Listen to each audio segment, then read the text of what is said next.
consumer goods. Okay? There was a young individual who was in Mumbai.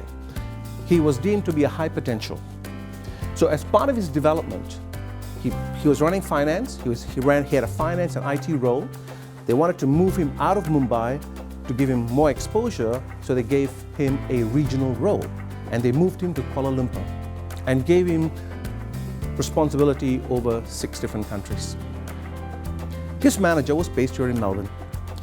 She had the foresight to recognize that even though this individual was very good at what he did, intelligent, capable, and competent, what he needed was polishing in how to interact with people, especially when you're having to influence from a distance.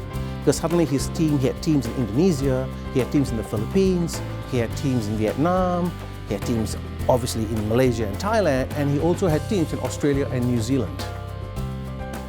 So, we embarked on a developmental process with him. And this person was very ambitious. So in our very first few meetings, he articulated to me, Tom, I want to be a global leader.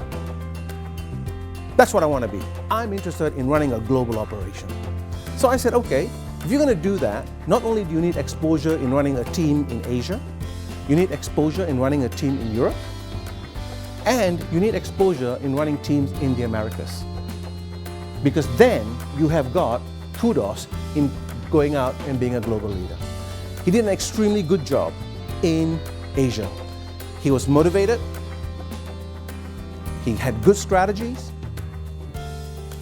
he learned a lot about the different countries where his teams were located, and he practiced his skills. So much so that his performance reviews were exceptional.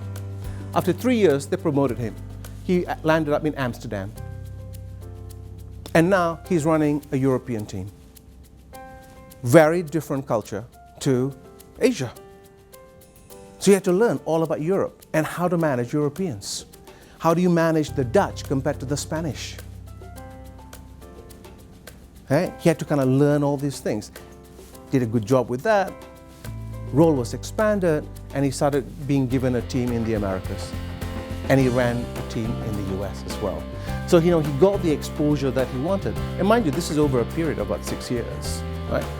And 2 weeks ago, he calls me and says he's just landed a role as a global manager.